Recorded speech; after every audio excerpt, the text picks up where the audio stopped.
Hello అండి, welcome back to our channel Nilosha diaries.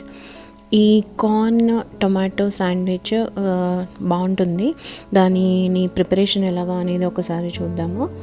ముందుగా అయితే మనకి కావాల్సినవి బాయిల్ చేసి పెట్టుకున్న కార్న్, అలాగే సన్నగా కట్ చేసి పెట్టుకున్న టొమాటో, ఆనియన్స్, కొత్తిమీర, అట్లనే పచ్చిమిరపకాయలు, చీజ్ తురిమి పెట్టుకున్నాను, అలాగే వెల్లుల్లిపాయలు చిన్న చిన్న ముక్కలుగా చేసి పెట్టుకున్నాను.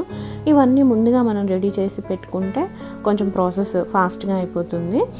దాని తర్వాత ఒక పెద్ద మిక్సింగ్ బౌల్ తీసుకొని అందులో సాల్ట్ వేసి ఉడకపెట్టుకున్న కార్న్ అండి, ఇది గింజల్ని సపరేట్ చేసేసి అలా పెట్టుకున్నాను.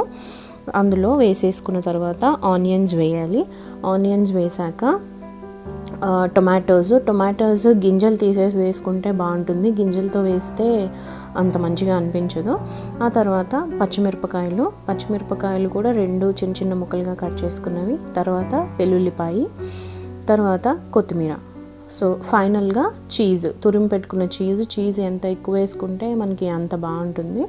సో అట్లా వేసేసుకున్న తర్వాత ఇప్పుడు టేస్ట్కి సరిపడా ఉప్పు వేసుకున్నాక ఒక చిటికెడు పెప్పర్ అండి, పచ్చిమిర్చి వేసాం కాబట్టి పెప్పర్ కొద్దిగా వేసుకుంటే సరిపోతుంది. అట్లా వేసుకున్నాక మొత్తం అంతటిని కూడా ఒకసారి కలిపేసుకొని మనము లోపల స్టఫ్ చేసుకోవడానికి రెడీగా అలా పెట్టేసుకోవాలన్నమాట. తర్వాత మనము ఏ బ్రెడ్ అయినా తీసుకోవచ్చు, బ్రౌన్ బ్రెడ్ కానీ లేకపోతే ఏ బ్రెడ్ అయినా బాగానే ఉంటుంది.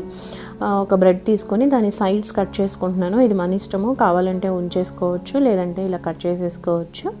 ఇట్లా కట్ చేసేసుకున్న తర్వాత నేను 2 బ్రెడ్ స్లైసెస్ మీద కూడా బటర్ అప్లై చేస్తున్నాను ఒక సైడ్. సో ఇట్లా అప్లై చేసేసిన తర్వాత మొత్తానికి కూడా లోపల మనము స్టఫ్ పెట్టుకుంటున్నాను, సరిపడినంత స్టఫ్ పెట్టేసుకొని పైన ఇంకొక స్లైస్తో కవర్ చేసేసుకొని మామూలుగా మనం నార్మల్గా శాండ్విచ్ అలా చేసుకుంటామో అట్లానే లైట్గా కొంచెం ప్రెస్ చేసి, దాని తర్వాత ఇలాగ నేను శాండ్విచ్ మేకర్ని ప్రీహీట్ చేసుకొని కొంచెం బటర్ అప్లై చేసి పెట్టుకున్నా అండి. అది కొంచెం ప్రీహీట్ అవ్వగానే మనం తయారు చేసి పెట్టుకున్న బ్రెడ్ స్లైసెస్ అన్నీ ఇందులో పెట్టేసుకోవచ్చు. ఈ శాండ్విచ్ మేకర్ లేదు అనుకుంటే కనుక నార్మల్గా ప్యాన్స్ ఉంటాయి కదా మనకి, దోశ ప్యాన్ కానీ చపాతీ ప్యాన్ కానీ అలాంటి ప్యాన్ మీద కూడా ఫ్రై చేసేసుకోవచ్చు 2 సైడ్స్. సో ఇట్లా అయిపోయిన తర్వాత ఇలా అయిపోతుంది.